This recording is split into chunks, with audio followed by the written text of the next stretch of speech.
Sejam muito bem-vindos ao Agrofag desse domingo. Aqui trazemos as notícias do campo e as novidades sobre o setor rural da nossa região. Professor Celso, bom dia. Mais um programa juntos por aqui, né? Bom dia, Antoniela. Um bom dia a todos. Olhem só os assuntos que a nossa equipe preparou para essa edição. No programa de hoje, vamos mostrar o passo a passo do cultivo de batata doce, desde a preparação das mudas. Aí você vem, se quiser segurar ali, você vem e corta aqui, isso aqui é uma muda. O plantio. Não precisa enterrar ela muito. 1 centímetro, no máximo 1,5 centímetros de solo em cima desse pedaço de ramo. E as variedades que podem ser cultivadas. Esta cultivar aqui também, que é a CIP BRS Nut, que ela também é uma batata, então, que é laranja dentro. Você também vai conhecer uma pesquisa inédita que busca o melhoramento genético de plantas de cobertura. O estudo está sendo realizado por uma empresa aqui do oeste do Paraná. No estúdio, especialistas falam sobre os benefícios que isso pode trazer. No campo, a agrônomo explica as vantagens do plantio do nabo forrageiro entre as safras de soja e de trigo. Tem agricultor usando a criatividade para a estocagem de grãos. Informações sobre o cultivo de rúculas e você vai aprender como são feitas as vassouras vegetais. O seu Adão faz esse serviço há 40 anos, tudo de forma artesanal. Que continue por muito tempo, né? Eu queria que aguentasse mais uns 40 anos, né? Mas sei lá, né? Depende do patrão velho, né?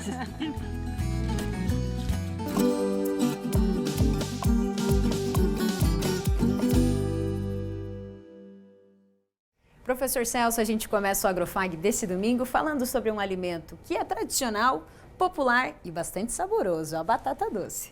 É uma delícia, eu adoro batata doce, Eu Antoniela. também adoro. Um alimento nutritivo também, né, professor?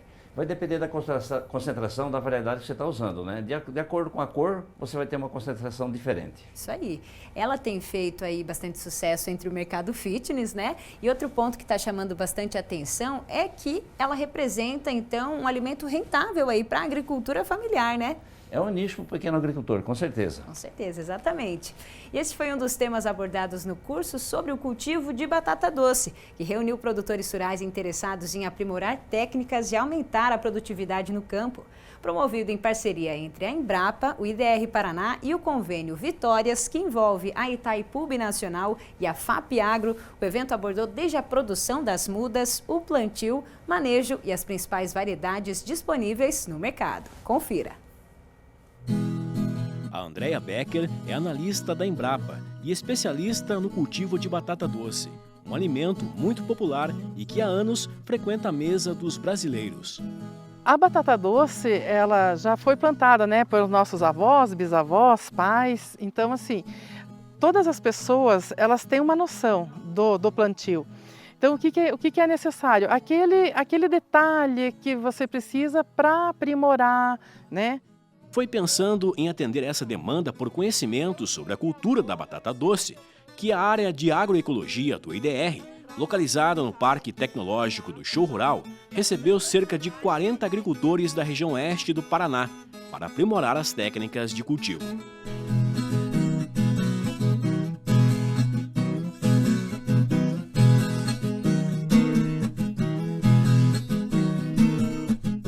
O preparo do solo, a escolha de mudas saudáveis e de procedência e a forma correta do plantio garantem maior vigor e produtividade na cultura.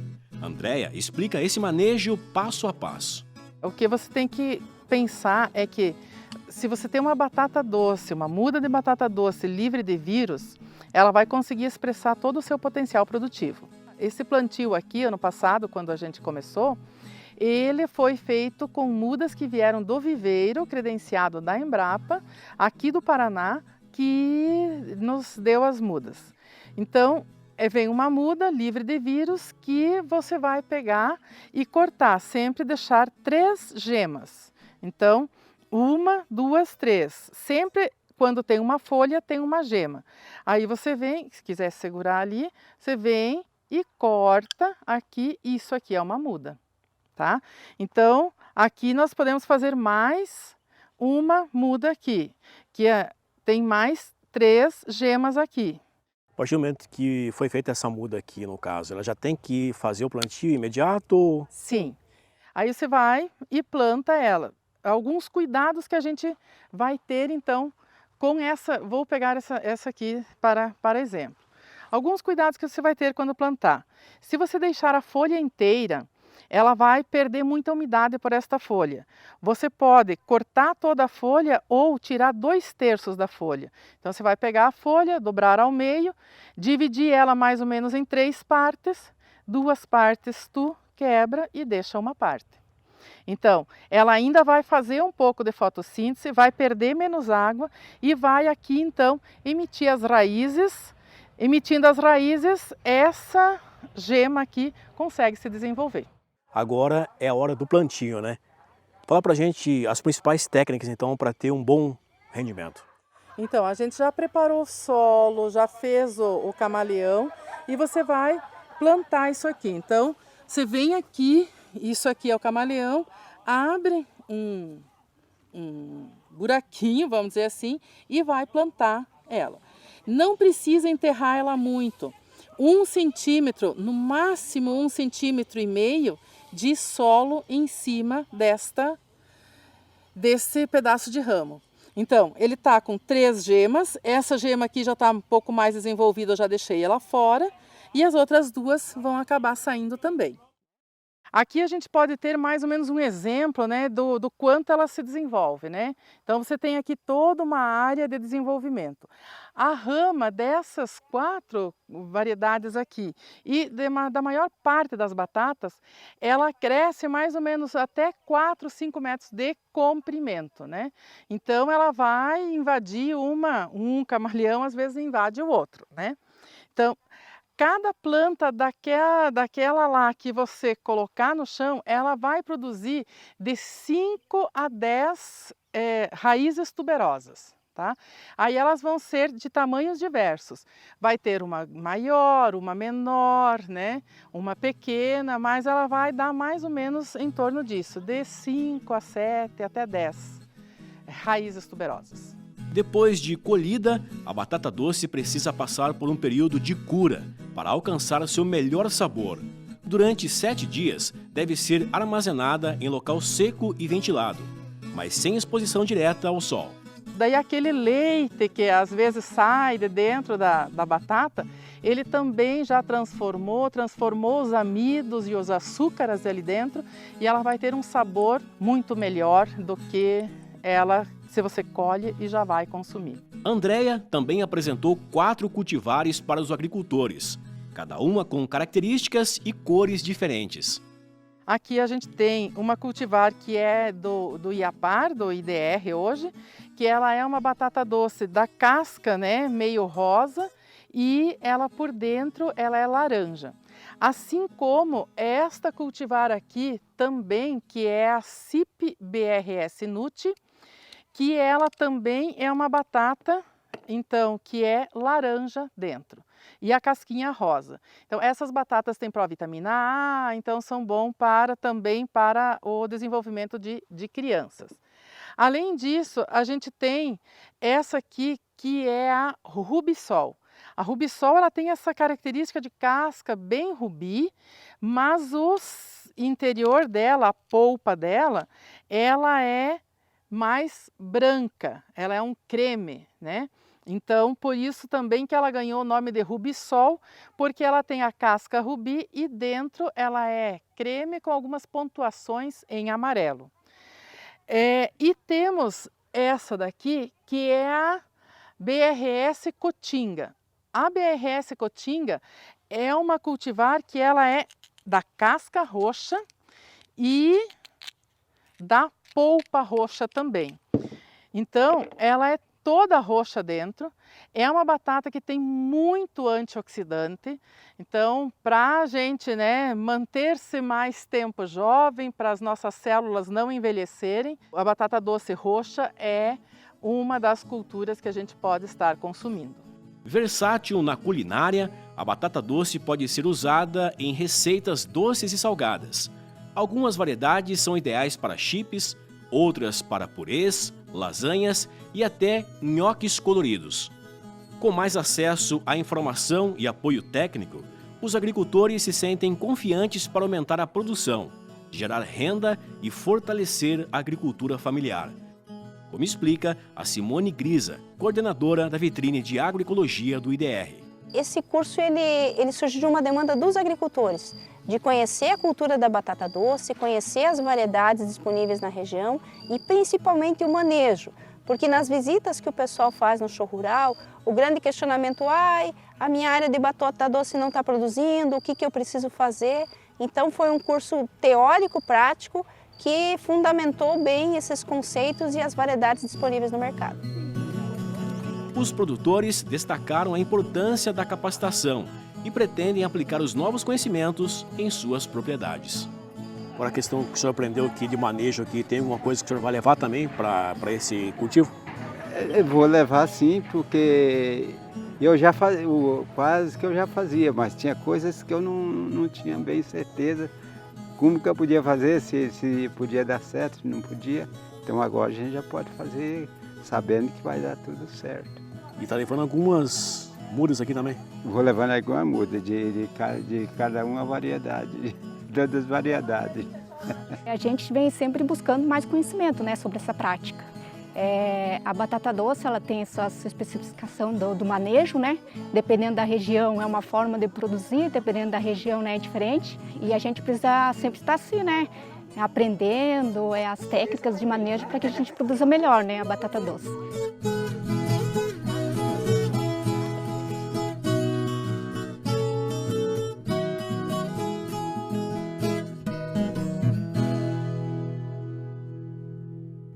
Que bacana essa iniciativa aí, né, professor Celso? E é importante os produtores buscarem esse conhecimento, aprimorar aí as informações para o cultivo da batata doce também. Com certeza, toda cultura tem seu manejo como conduzir, né? Embora a gente acredite que sabe tudo, esses encontros, ele vai trazer algo mais, né? Sim. E aí você vai tendo esse conhecimento, aumenta a produtividade. Aumentando a produtividade, você tem aumento de rentabilidade econômica, né? Mais lucro, né? Mais lucro. Muito bem, é isso aí. Professor, agora a gente vai para a tela, porque nós vamos mostrar as fotos que nós recebemos ao longo da semana do Alceu Beber. Ele é produtor rural aqui em Cascavel e olha só, ele instalou um sistema de armazenagem lá na propriedade, adaptando então um silo trincheira, que nesse caso virou um silo de superfície, só que olha só, coberto com terra. Temos até ali o seu Armando, pai dele, né, cobrindo com terra esses silos. É uma maneira que ele achou de adaptar uma condição de armazenar alguma coisa que está precisando. O importante é saber o que vai armazenar. Determinadas espécies não aguentam armazenamento por muito tempo e determinadas pragas podem atacar. Então, se for um cereal, uma leguminosa, vai ter que saber o que está mexendo e a umidade que está se colocando aí, né? E, na verdade, isso aí, Antonella, ele é uma adaptação do silo bolso, aqueles silos tubulares, né? Horizontais, né? Então, ele fez uma adaptação. É interessante, né? Ele achou uma solução para ele, né? Exatamente. A gente achou interessante mesmo esse sistema e fomos até lá conversar com o Alceu. Vamos acompanhar, então, como que ele planejou aí esse sistema. Olha só. Alceu Beber, produtor rural da linha Novo Horizonte, no distrito de Espigão Azul, em Cascavel, criou uma alternativa para armazenar o trigo usado na alimentação dos animais da fazenda, como vacas e porcos. Primeiro, ele limpou o local escolhido próximo à área de reserva legal da propriedade, em frente à lavoura de milho. Depois, posicionou os bags com grãos de trigo que haviam sobrado do plantio, ao todo 68 sacas de 60 quilos. Em seguida, os envolveu com uma lona nova de silagem, medindo 10 metros de comprimento por 7 metros de largura. Para garantir a vedação e impedir a entrada de água, ajustou bem a lona e finalizou com uma camada de terra por cima. A expectativa é de que os grãos se mantenham secos e bem conservados por anos, garantindo alimento de qualidade aos animais.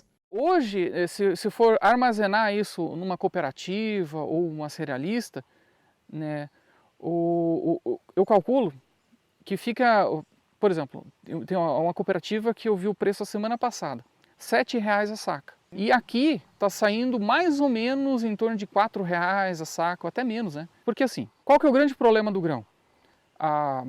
Insetos, né? Mesmo ele estando seco, se deixar ele armazenado, ele começa a mofar, né? roedores, um problema sério com roedores. E aqui não, aqui ele fica debaixo de uma camada de terra, né? É escuro, é frio, tem em torno de 15 graus lá embaixo. E os roedores, eles não vêm cavar aqui, né? Talvez se fosse próximo a um barracão e talvez se eles descobrissem ainda, porque, né? Mas você pode colocar ele num cantinho longe, né?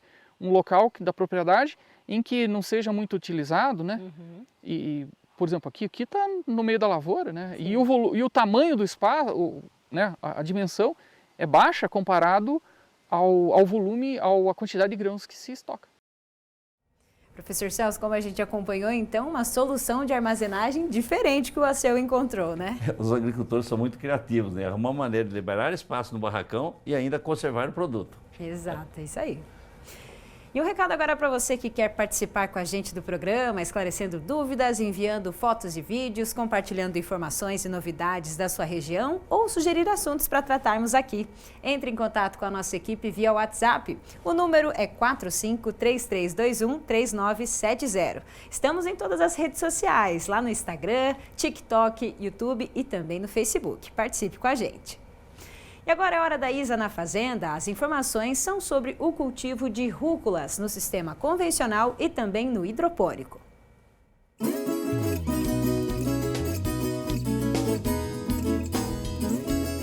Hoje vamos falar de uma folhosa que conquistou espaço na mesa do brasileiro e também no campo, a rúcula.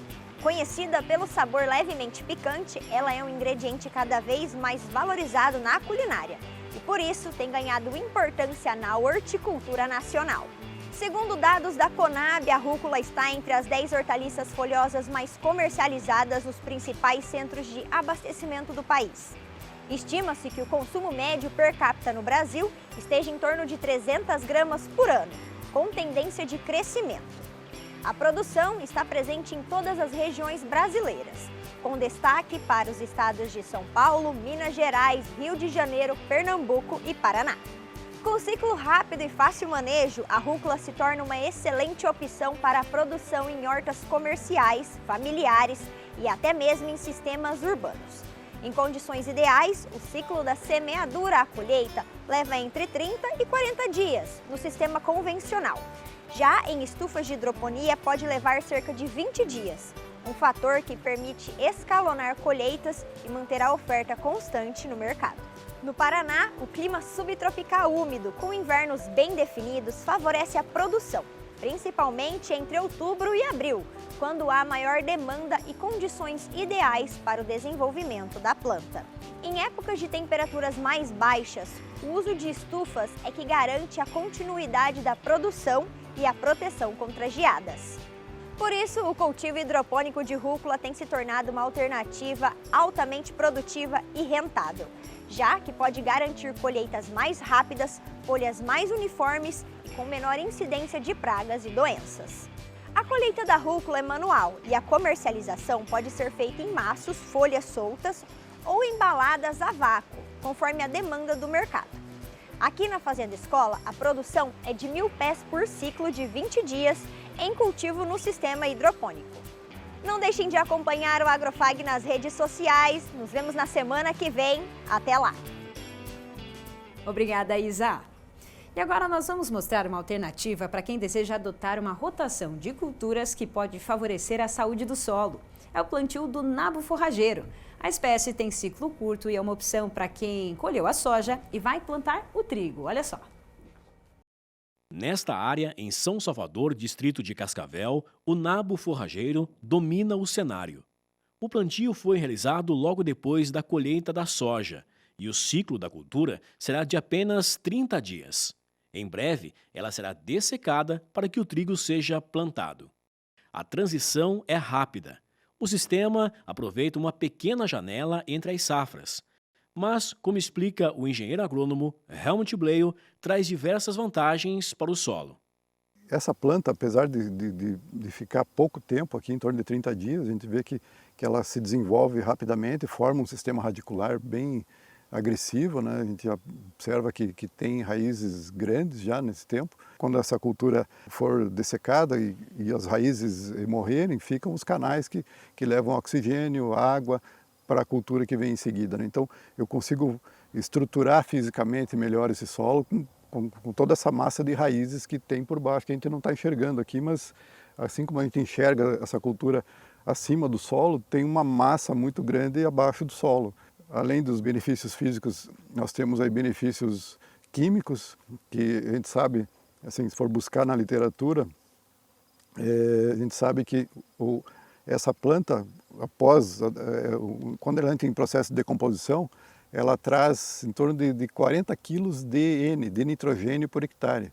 40 quilos de nitrogênio por hectare, se for transformar em ureia, que a ureia tem 40% de N, é o equivalente a 100 quilos aproximadamente de ureia, como se eu estivesse colocando isso no trigo. Fósforo, a mesma coisa, também entrega em torno de 40 a 45 quilos de fósforo por hectare.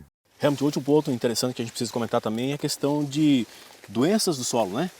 Então, a gente sabe também que essas raízes do nabo forrageiro, elas produzem substâncias aí que inibem o crescimento de nematóides. Não é que controla o nematóide, mas inibe certas espécies de nematóides. Então, outra questão também é que inibe também fungos de solo, como o fusarium, que podem causar problemas na cultura de verão. Então, eu consigo também trabalhar nesse sentido, né? Vou estar diminuindo o inóculo no solo de fungos que podem causar problema no futuro, né? Outra característica que reforça a eficiência do nabo forrageiro é a rápida decomposição da planta, por ter uma relação carbono-nitrogênio mais baixa. O processo é acelerado, o que facilita a liberação de nutrientes e o preparo para a cultura seguinte, sem a necessidade de misturas de espécies mais complexas e caras. É outra vantagem dessa espécie, né? Porque como ele se decompõe muito rápido, ele tem uma relação carbono-nitrogênio pequena, né? Então ele não precisa de muito nitrogênio para se decompor. Então não concorre com o trigo que vem em seguida, que usa nitrogênio, né? Então tudo que ele busca no solo, nitrogênio e os outros nutrientes, ele entrega rapidamente para o trigo, porque ele se decompõe muito rápido. Não é uma planta indicada para fazer cobertura de palha, que não, assim, não é o foco dele no caso. O foco dele aqui é reciclagem de nutrientes e atividade biológica, que ele consegue entregar, e eu não preciso fazer um mix para isso, que é um custo muito maior, né? Porque envolve várias espécies, um custo de semente muito mais alto. Mesmo com tantos pontos positivos, ainda há produtores com receio de adotar o nabo forrageiro. O Helmut também esclarece essas dúvidas mais comuns.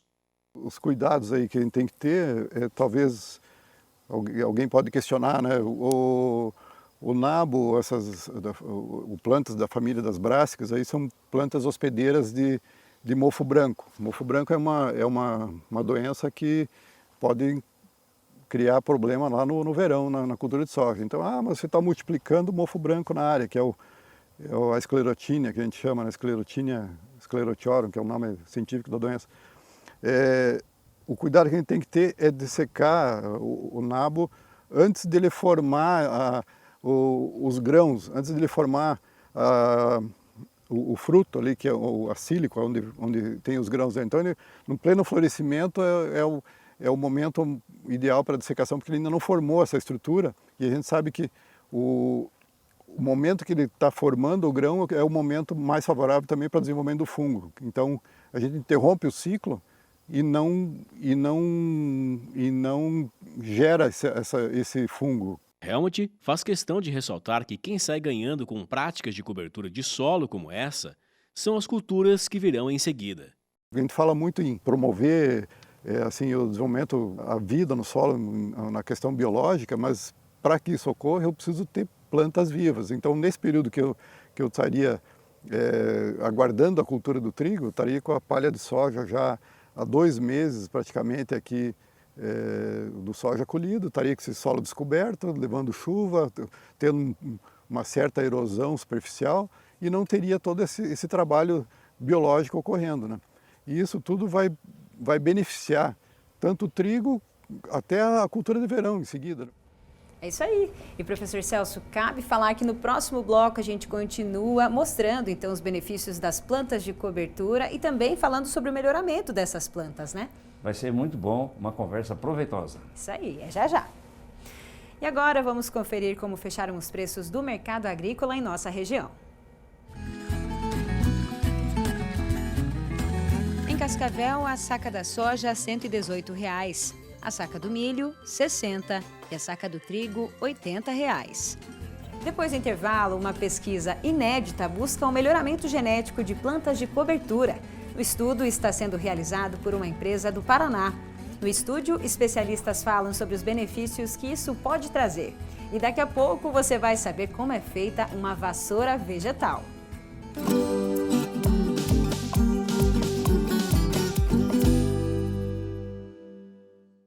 Medicina FAG, terceiro melhor curso do Brasil.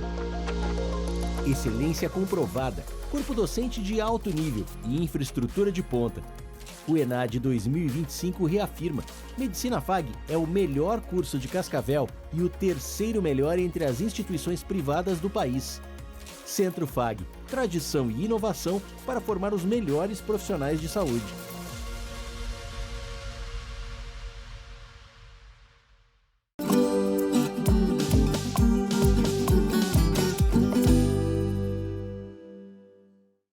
Quem lida com o campo sabe a importância de adotar técnicas de rotação de culturas para melhorar a saúde do solo. E uma das opções são as plantas de cobertura, ou um conjunto delas, chamado de mix. A novidade agora vem de uma empresa aqui da região, a Sementes Tormenta. Ela deu início a uma pesquisa inédita nessa área, o melhoramento genético das variedades de plantas de cobertura. Confira. A empresa tem sede em Catanduvas, no oeste do Paraná. A área destinada à pesquisa é de 2 hectares. Atualmente, as variedades que estão sendo cultivadas são ervilhaca comum, ervilhaca pilosa, aveia, ervilha forrageira, nabo e crotalária. A iniciativa surgiu em 2023, a partir de uma constatação: a falta de estudos sobre o melhoramento dessas espécies, que são fundamentais para a construção de solos mais férteis. Começamos o trabalho com bastante pesquisa, fazendo a primeira receita de mix. E uma coisa que a gente começou a sentir é que os cultivares para a gente usar em mix estavam muito pouco cultivares antigos, falta de semente genética, muitas culturas sem ter cultivar lançado no mercado. A empresa adotou uma estratégia para acelerar o processo de pesquisa, cultivando as plantas em diferentes épocas e regiões. Dessa forma, mesmo em pouco tempo, já conta com uma cultivar de aveia registrada e outras 7 em fase final de aprovação.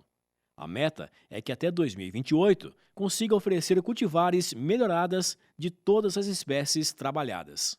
Nós estamos fazendo um processo bem avançado, com bastante velocidade. Então, as gerações iniciais, onde a planta está segregando, F1 até F5, nós levamos avanço inclusive no verão. Então a gente tem a área que está aqui atrás, é aveia plantada em novembro para avançar a geração. Isso permite a gente fazer até 3 gerações do ano em algumas culturas, como o caso da ervilha, e chegar muito mais rápido ao mercado. Nós, ao mesmo tempo que a gente está fazendo seleção das plantas, a gente já coloca elas em teste em outras regiões para fazer o VCU concomitantemente ao aumento de semente. Também a semente genética, a gente acelera a multiplicação.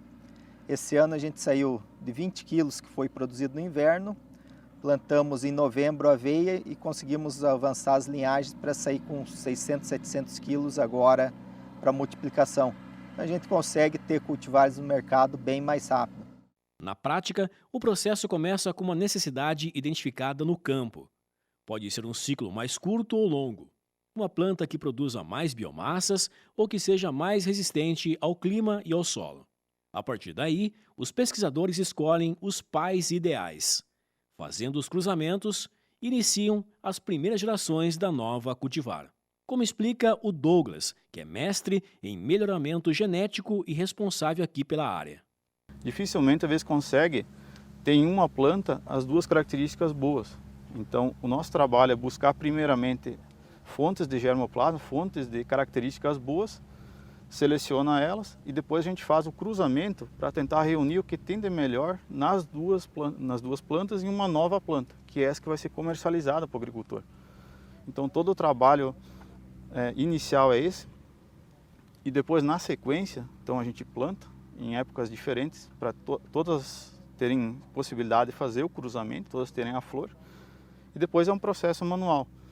Basicamente a gente vai pegar uma flor ainda que está imatura, a parte masculina dela ainda não está apta a formar uma nova semente, mas a parte feminina já está apta, geralmente 3 dias antes.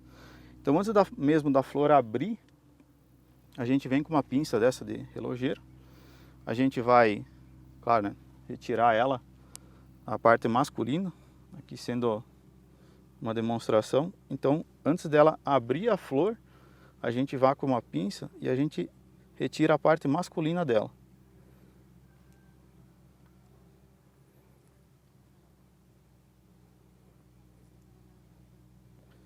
Então aqui é onde está concentrada a parte masculina e feminina da flor.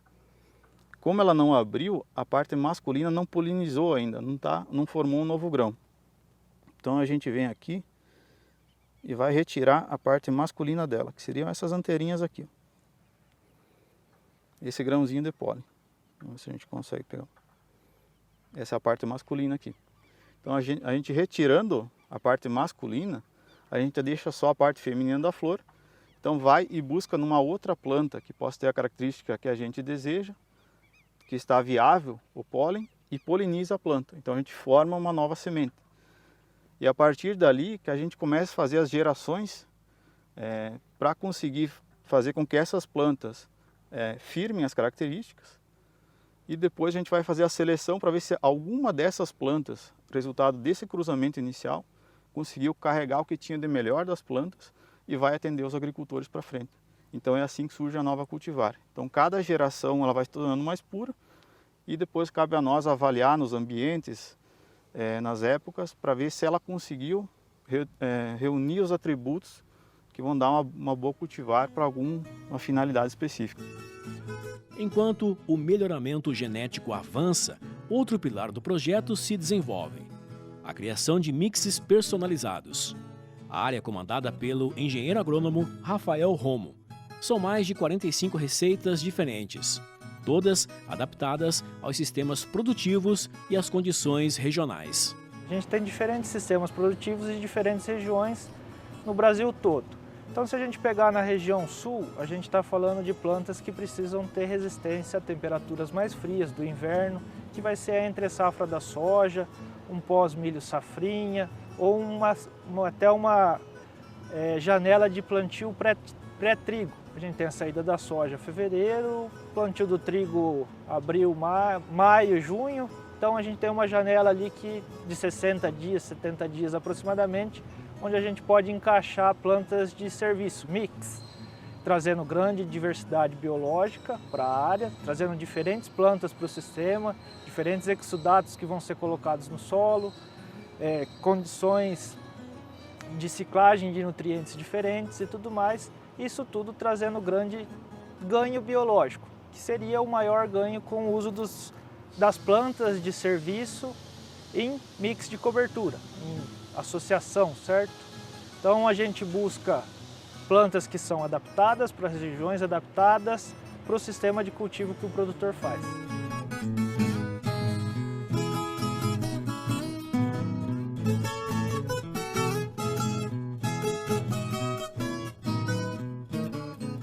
E aqui nós vamos seguir falando sobre as vantagens das plantas de cobertura e também sobre o melhoramento genético delas. Quem a gente recebe hoje no nosso estúdio, o professor Augustinho Borsoi, engenheiro agrônomo. Seja bem-vindo mais uma vez, professor. Obrigado. Quem está aqui com a gente também é o Douglas Bareta, melhorista das Sementes Tormenta. Seja bem-vindo, Douglas. Muito obrigado. Vamos bater um papo então sobre esse tema que é tão interessante, recorrente aqui no Agrofag, né, professor? Professor Augustinho, tem muitas possibilidades aí de plantas de cobertura e as vantagens que elas trazem para o solo, para as próximas culturas também que vão ser implantadas são diversas, né? Exatamente. A gente tem diversas plantas que podem ser utilizadas como plantas de cobertura, né, para ter essa cobertura do solo, né, deixar o solo coberto. Então, esse é o termo, né, plantas de cobertura, para a gente melhorar as características do solo, né, fazer palhada, fazer palha, né, que o sistema de plantio direto ele é um sistema que exige, né, precisa dessa palha. Né. Então, essas plantas, a gente pode utilizar elas pensando nessa questão, né, de fazer palha, né, fazer matéria orgânica no solo. Matéria orgânica vai melhorar muito a qualidade do solo, né, traz diversos benefícios pensando na qualidade física do solo. Né, e a gente tem a própria planta, né, em si ali, que desenvolve sistema radicular, né, são plantas que geralmente têm um sistema radicular mais agressivo, consegue crescer mais no solo, né, consegue descompactar esse solo, deixar ele mais aerado, né, mais poroso. Né. São plantas que extraem nutrientes, né, trazem um nutriente que está numa camada mais profunda do solo mais para a superfície, né, então você consegue reciclar esse nutriente que está no solo. Né. Então tem a parte, né, tanto de nutrientes quanto a parte física do solo em si, né, que é deixar o solo mais aerado, mais poroso, para ter mais infiltração de água, né, ter menos erosão, né, menos escorrimento superficial de água, menos erosão. E os nossos solos muito argilosos, se a gente não cuidar, se a gente não trabalhar direito, né, ele vai acabar compactando. E aí, compactando, você vai ter maior susceptibilidade das plantas, né, das culturas de interesse, a questão de estresse hídrico, por exemplo, né, que a planta vai sofrer muito mais. Né. Então, solo sem cobertura e sem desenvolvimento de raízes, sem um manejo adequado, vai acabar compactando e vai acabar prejudicando a produtividade das culturas que são de interesse maior nosso, né, como soja, milho e outros. Então, a partir desse trabalho das plantas de cobertura, a gente vê aí que elas trazem benefícios e, no caso, um mix delas, né, a junção dessas plantas, Douglas, vocês têm trabalhado, têm observado aí quais são esses retornos e eu queria que você falasse um pouquinho sobre isso. Então, a Sementes Tormenta, em essência, trabalha muito forte com sementes de soja de alta qualidade. E para complementar o ganho para o agricultor, que viu essa oportunidade de incorporar no sistema produtivo as plantas de cobertura. Então toda a equipe comercial faz esse trabalho de levar sementes de qualidade de soja e sim também trazer no pós-soja a questão dos mix para melhorar o sistema, como o professor comentou. Então o que a gente já vem observando é ganhos sistemáticos no decorrer de anos, quando o produtor incorpora no sistema mix, no pós-soja principalmente, a gente tem ganhos que vão agregando nas questões físicas, químicas e biológicas do solo, que depois se traduzem na questão de produtividade da cultura principal. Então, o que a gente observa é que a incorporação dos mix traz, como um todo, um ganho para o produtor, né? No sistema e na rentabilidade do soja para frente. Douglas, a palavra muito em moda é mix, né? Mas não podemos esquecer que podemos fazer também a cobertura ou a rotação da cultura solteira, né? O solnabo, né? O mix, ele vai trazer vantagem porque diferentes plantas estão explorando diferentes níveis, diferentes nutrientes, né? Vai revitalizar o solo, vai dar uma saúde para o solo, né? Mas isso também não pode complicar ele trazer algumas plantas que podem ser daninhas para a próxima cultura. Ele é boa naquele momento para recuperar o solo, mas ela vai sobrar e pode ser daninha para a próxima cultura? Nesse momento tem que ter um cuidado e tem que ter o estudo das plantas que vão formar o mix. Não é simplesmente chegar e misturar famílias diferentes e depois levar para o campo. Todo o trabalho demanda em avaliar o ciclo das culturas para que elas consigam formar e chegar a um ponto de pré-floração ou pré-enchimento de grão, antes que tenha grãos viáveis, tu conseguir combinar diferentes espécies, mas que ambas cheguem no mesmo ponto de manejo do agricultor. Então, nesse sentido que se faz o estudo das proporções corretas de cada cultura e nas diferentes cultivares que vão compor, para que não ocorra esse processo de ressemeadura natural que depois venha a prejudicar a cultura principal do agricultor. Então, é uma preocupação sempre na hora de formar um mix, entender a dinâmica das plantas que estão compondo essa mistura, para que o manejo, quando for realizado pelo agricultor, não ocorra a ressemeadura natural dos mix. E também uma outra questão é utilizar culturas quando seja mais fácil a questão da aplicação química, então seja um controle fácil dessas plantas se ocorrer alguma ressemeadura natural do mix, né? Então é uma questão de estudo para conseguir levar para o campo. Agostinho, aí vamos dizer assim, o planejamento, de acordo com o Douglas falou, o planejamento vai ser essencial, né? Ou você faz uma rotação de uma planta solteira, né? Vamos dizer, só um tipo só, ou faz o mix, né? Mas não tem algum problema de vir alguma planta daninha extra nisso daí? Vamos dizer assim, você tem um mix de nabo e aveia, e você recebe um azevém no meio? O planejamento, como o Douglas comentou, né? O planejamento é essencial, né? Você não pode sair plantando qualquer cultura, né? Qualquer planta de cobertura. Você tem que planejar qual que é o seu objetivo, né? O que você quer com aquele mix, né? Qual é o objetivo de implantar aquele mix? É descompactar o solo? É reciclar nutriente? Né? Qual é o objetivo? Né? Qual é o período que você vai ter para fazer esse plantio, né? Dessas coberturas? Cuidar com a questão da sanidade, né? De utilizar uma semente idônea, né? Uma semente que a empresa, né, que desenvolveu, ou a empresa que vende aquela semente, né, tem uma qualidade, né? Venda uma semente de qualidade, né? Para não ter esse problema de contaminação, né? Que nos mix, né, como se junta, né, diversas sementes de plantas diferentes, como elas não têm um melhoramento tão grande, né, não são tão trabalhadas, né, você acaba tendo ali junto também outras sementes. Se você não cuidar muito, né, da sua área de produção de sementes, acaba tendo alguma contaminação e pode, né, vir alguma semente daninha que não tenha na área junto, né? Mas por isso eu acho que é interessante e importante você adquirir a semente de procedência, uma semente que tem uma qualidade, uma empresa idônea, né, que tem uma qualidade. Né? Acho que é interessante a gente aproveitar esse gancho para falar sobre esse melhoramento, né? É isso que vocês da empresa têm feito, buscando o melhoramento das sementes de plantas de cobertura. Porque a gente não encontra tanto desse tipo de pesquisa, ou a pesquisa de vocês sendo inédita, Douglas, é para justamente alinhar quando que essas plantas vão ter um bom desenvolvimento, elas vão se comportar melhor no mix. Quais são os principais objetivos aí desse melhoramento que vocês têm feito? Como o professor comentou, tem que buscar sementes de qualidade de cultivares certas, né? Então, quando a empresa voltou o projeto para desenvolver mix, encontrou uma dificuldade de conseguir cultivares e em volume de semente, então de algumas espécies que são um pouco melhoradas. Nesse sentido é que se buscou fazer a pesquisa para desenvolver melhor as cultivares, então tu conseguir um portfólio onde tenha diferentes ciclos, diferente desenvolvimento de matéria seca, uma produtividade de semente melhor, então que justifique um campo de semente mais produtivo, barateia o custo também para a produção e populariza usar cultivares registradas, né? Então a empresa viu na necessidade que o mercado nunca oferece em quantidade, muitas vezes, e com características que a empresa precisava. Então, dessa necessidade que surgiu o projeto de buscar fazer a pesquisa alinhada com o mercado. Hoje, o que o mercado precisa para formar um mix, tipo uma janela curta, um pós-milho safrinha. Então, tu tem um espaço ali de 60 dias, 70 dias. Então, as cultivares precisam ser precoces, ter um arranque rápido, né? Muitas vezes a gente não tinha isso disponível no mercado, não se buscava isso. Atentando à necessidade do agricultor. Ou quando você buscava uma janela mais longa, para ficar um inverno todo, a cultura vegetando e cobrindo o solo, a gente não tinha uma cultivar com esse ciclo comprido.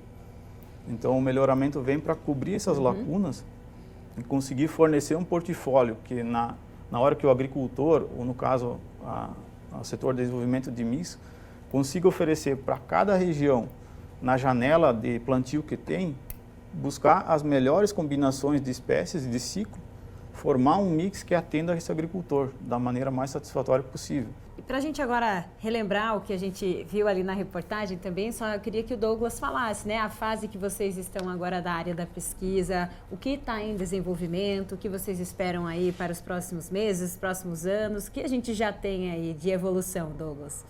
Então a gente está chegando agora no mercado com principalmente aveias, né? Aveias da linha de aveia preta e aveia ucraniana, né? Então que são os primeiros cultivares que vão entrar no mercado, já estão sendo registradas. E na sequência vão vir a questão de ervilha forageira, ervilhacas, né? Também que vão ser registradas. E seguindo a linha de pesquisa também as crotalárias, né? Direcionadas para a questão regiões um pouco mais quentes, mas também podem ser utilizadas aqui, né? Então, todo o portfólio que hoje está sendo trabalhado, a gente está com hoje 14 espécies melhorando. Então, a gente busca evoluir de forma consistente todas elas para conseguir chegar com alguma cultivar com ganho agronômico, né? Então a gente concentra as etapas em Catanduvas, né? E Iporã. Iporã é uma região mais quente, arenosa, muito problema nematóide, né? Então a gente consegue direcionar algumas culturas mais específicas da região sul, Catanduvas, e consegue fazer um intercâmbio para as regiões mais quentes, com problemas mais específicos de cerrado, na região de Iporã, e faz esse intercâmbio também para a evolução das gerações, mais de uma geração por ano, levando de uma região mais quente para outra, conforme a época do ano, né? Então, a pesquisa em si nunca para. A questão é colher e plantar para conseguir acelerar o processo e conseguir chegar com cultivares melhores no menor tempo possível, né? Eu acho que esse é o principal do programa, né? Uhum. Procurar ser dinâmico, ouvindo que o mercado sempre tem uma demanda específica, avaliando o portfólio que a empresa hoje tem de mix, vendo qual uma necessidade mais específica ou aonde que a gente pode conseguir um ganho agronômico, agregar mais nos produtos, né? E direcionar o foco do melhoramento nessas linhas de pesquisa, né? Mas, no geral, todo o programa caminha sempre ao mesmo tempo e evoluindo dia a dia. Diria hoje, então, que a Tormenta é pioneira no melhoramento de mix de plantas para cobertura? Acredito que sim. Isso é uma ideia visionária, acho, nesse sentido, né? Buscar melhorar um nicho de mercado que agora se expande muito mais, a questão de informação, né, dos últimos tempos. Mas as plantas de cobertura, desde o meu avô, há muitos anos atrás, usavam, né? Então a questão agora é acertar o manejo, conseguir entender essas relações das espécies e o ganho que elas podem ter, essa sinergia e o ganho que podem levar ao agricultor, né? Então, o Sementes Tormenta entendeu esse mercado e essa linha que pode agregar muito mais à agricultura, né? Então, eles foram pioneiros nesse sentido de buscar essa pesquisa. Ótimo, muito legal mesmo. A gente agradece a participação de vocês aqui no Agrofag, professor Agostinho, sempre bom tê-lo aqui, receber você. Até a próxima. Obrigado. Prazer sempre estar aqui. Show de bola. Douglas, até a próxima também. Bom trabalho lá para vocês. Agradeço o convite, em nome também da Sementes Tormenta, estamos à disposição também, se quiserem conhecer a empresa, o nosso trabalho, sempre está de portas abertas e em outra oportunidade estaremos aqui também. É isso aí, seguimos acompanhando então. E agora nós vamos ver como fica o tempo para os próximos dias aqui na nossa região.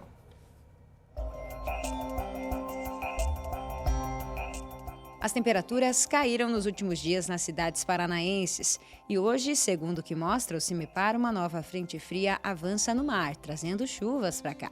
Na região de Cascavel, a mínima esperada para hoje é de 18 e a máxima não passa dos 23. A chuva pode chegar a 30 milímetros.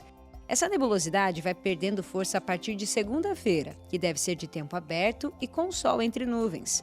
A temperatura cai um pouco mais, 14 graus de mínima e máxima de 23. Na terça, teremos o avanço de uma massa de ar seco e vem mais frio por aí. Olha só, a mínima esperada é de 10 e a máxima de 22 graus. Na quarta, 12 graus é a mínima e a máxima 23. Em Guaíra, as temperaturas caem também. O domingo será chuvoso, com mínima de 21 e máxima de 24 graus. Na segunda, o sol volta a prevalecer e as temperaturas variam entre 17 e 24 graus. Já para terça e quarta, a mínima vai para 14, deixando o clima da cidade gelado. E a máxima indicada para terça é de 23 e quarta 25 graus. Em Foz do Iguaçu, são esperados 16 milímetros de chuva hoje, com mínima de 21 e máxima de 24 graus. Na segunda-feira, o tempo estabiliza, segue com máxima de 24 graus e a mínima cai um pouco, olha só, 16 graus. Na terça, é previsto céu claro e sol, com mínima de 13 e máxima de 23. Na quarta, a mínima segue em 13 graus e a máxima é de 25. No próximo bloco, conheça a história do seu Adão. Ele produz vassouras vegetais. É daqui a pouco.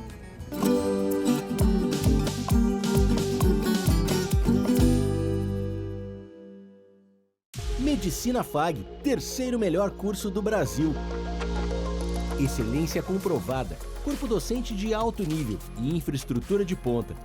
O ENAD 2025 reafirma: Medicina FAG é o melhor curso de Cascavel e o terceiro melhor entre as instituições privadas do país. Centro FAG, tradição e inovação para formar os melhores profissionais de saúde.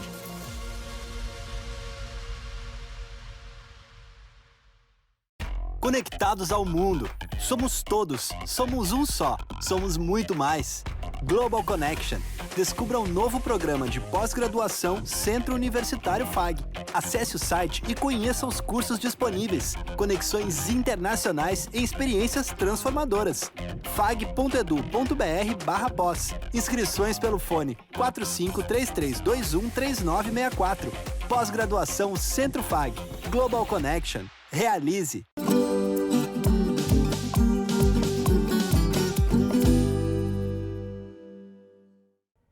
Professor Celso, o senhor já viu um pé de vassoura?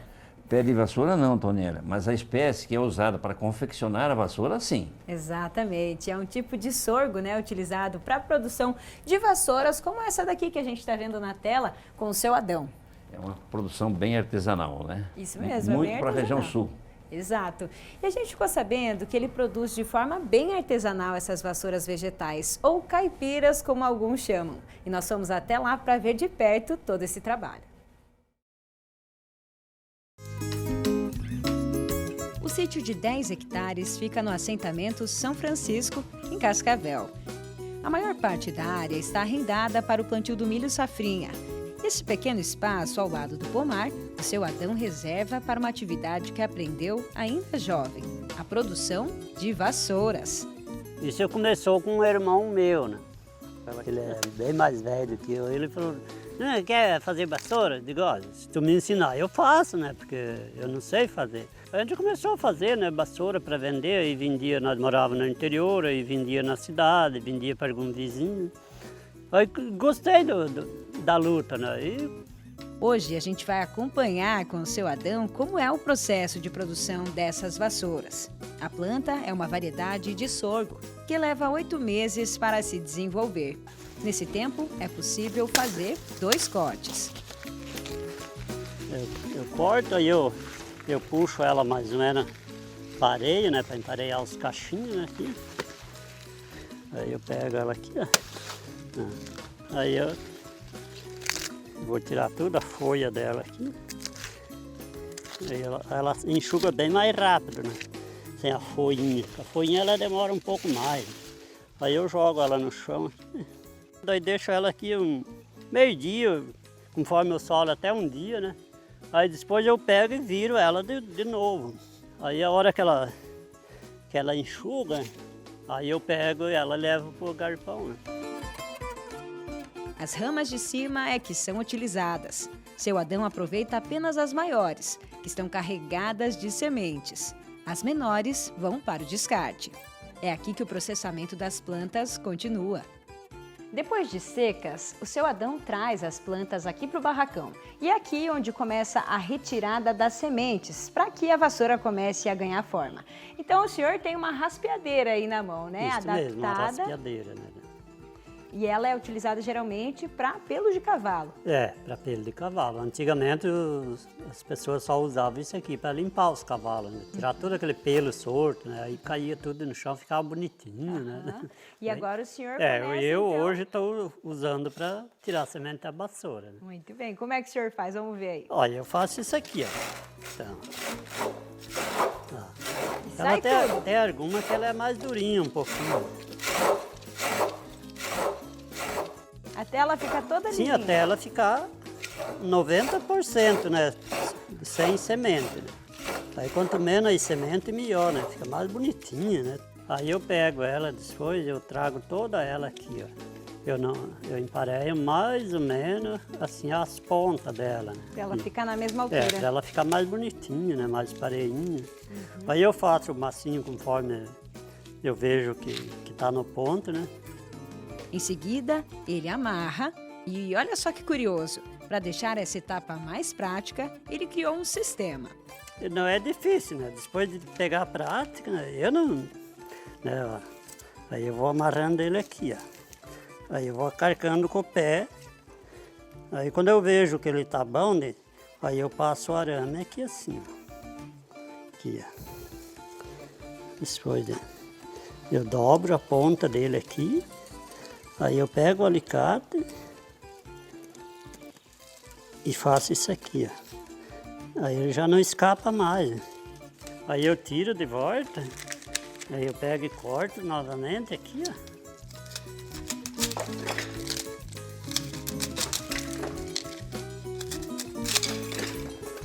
Aí eu corto ele de novo aqui. Ele repete esse processo 3 vezes, para no fim juntar os maços. E a próxima etapa é a costura. Vamos fazendo aí. Eu vou colocar esse araminho aqui, para ela não voltar, né? Aí colocando esse araminho aqui, eu viro ela aqui, eu faço isso aqui, ó. Aí eu ajeito bem ela aqui no chão, né? Aí eu pego e puxo ele aqui, ó. Aí aqui eu já faço a primeira costura, né? Já está no ponto de fazer a primeira costura.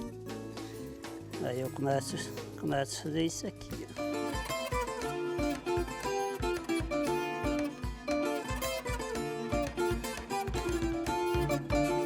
Para finalizar, é só colocar o cabo e cortar as pontas das hastes. Então tá pronta, né, essa vassoura, 40 anos aí de tradição na atividade, seu Adão. E ela fica com uma qualidade muito boa. Muito boa, isso mesmo. Que legal. E a dica final que o senhor deixa para quem tá em casa, sempre conservar ela, então de pé. Sempre de pezinho, nunca deixa ela, né? Nessa posição sempre para baixo. mando, né, até de pé, encostada na quem parede. eu vendo, né, eu falo, ó, não me deixa a vassoura assim. Ó, quer ver, ó? Assim ela não. entorta, né? Uhum. Assim não, ó. Sempre de pé, sempre apoiadinho de pé. Aí ela aguenta muitos anos, né? Aí ela não vai entortar nada. Ela pode até gastar um cantinho, né? Conforme assim.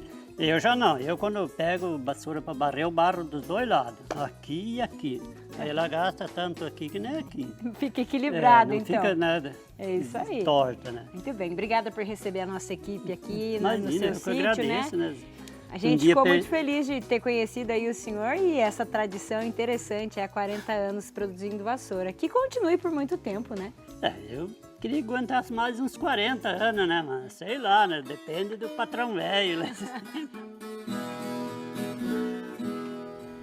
Muito interessante, né? E olha só, segundo o Rafael Parrella, pesquisador da Embrapa, a principal região onde ainda se observa o sorgo tipo vassoura é o sul do Brasil, e principalmente o Paraná, por conta de tradições locais e da presença de pequenos produtores que ainda confeccionam vassouras de forma artesanal. Professor Celso, é como uma viagem no tempo, né? Com certeza. É uma cultura preservada por poucos, né? Exato. É isso aí, muito legal mesmo. Agora é hora de ver como fecharam os preços da proteína animal essa semana.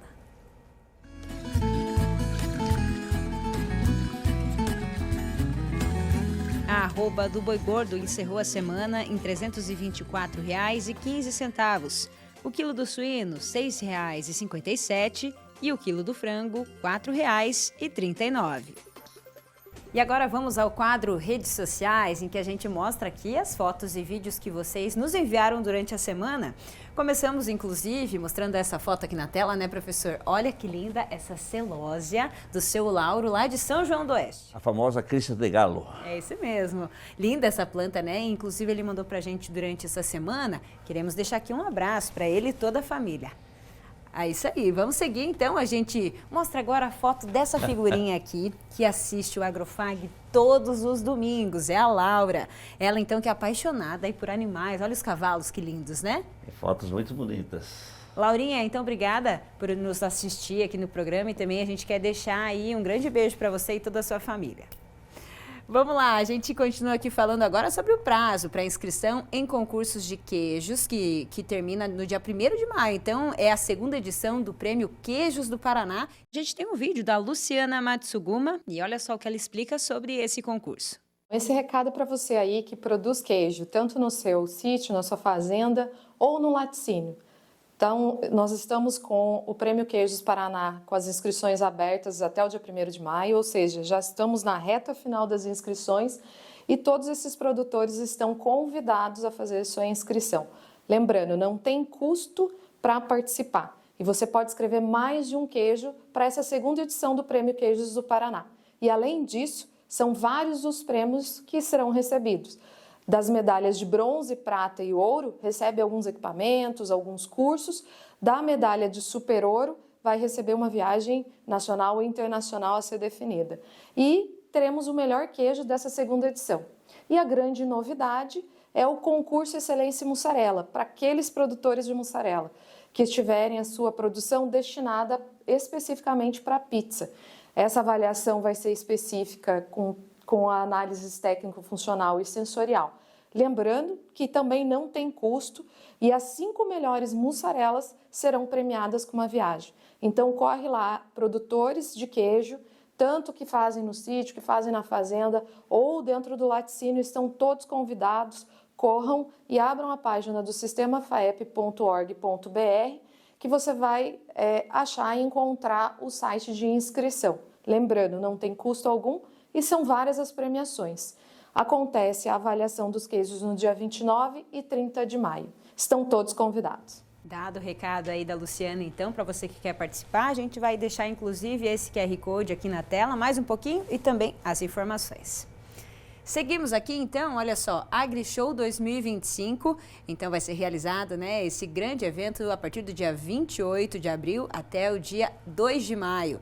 Então, quem quiser participar, saber mais informações, então, tem as informações na tela. É um evento presencial que acontece há muitos anos, né, professor? Um evento tradicional aí, AgriShow, lá em Ribeirão Preto, São Paulo. Famoso.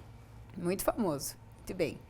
Olha só, produção sustentável de canola, uma indicação que a gente traz aqui também, disponível lá no Agroagenda, vai começar, já quer dizer, esse curso ele já está acontecendo, né, desde o dia 9 de abril, mas ele vai ficar disponível até o dia 31 de dezembro. Tem a plataforma lá para quem quiser fazer. Esse curso está tudo online, disponível de forma gratuita no site. Então, o telefone aqui para contato, se você quiser tirar suas dúvidas, saber um pouquinho mais sobre o assunto, olha só, é 61 3448 4246. Seguimos então, olha só, palestra Mulheres, Elas por Inteiro, lá no sítio Roiker, em Nova Aurora, na PR 575, então dia 29 de abril, a partir das 2 horas da tarde, recebemos essa indicação, estamos repassando então mais informações, tem o telefone na tela das responsáveis aí.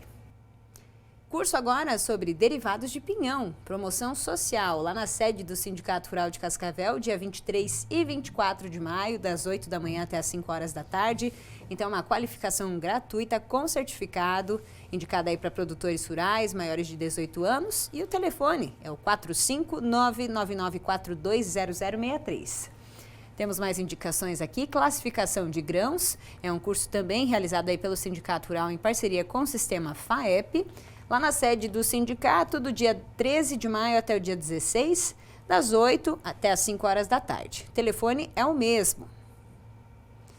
E temos aí, né, como a gente já trouxe na última semana, a feijoada da Ariake. Então, 49ª edição, já faz quase 50 anos, né? É famosa. De realização aí, bem famosa mesmo. Dia 17 de maio, sábado, né, a partir do meio-dia, lá na Ariake. Mais informações, temos aí o QR Code para acessar as redes sociais da associação. Não só famosa, mas saborosa. Muito saborosa. Eu indico também, ó, boa demais. Isso aí. Então é com ela que a gente encerra aqui os nossos quadros das redes sociais. Professor, obrigada mais uma vez pela parceria e até domingo que vem. Até domingo que vem. Até domingo que vem, pessoal. Tchau, tchau, gente. A gente se vê no próximo Agrofag. Até lá.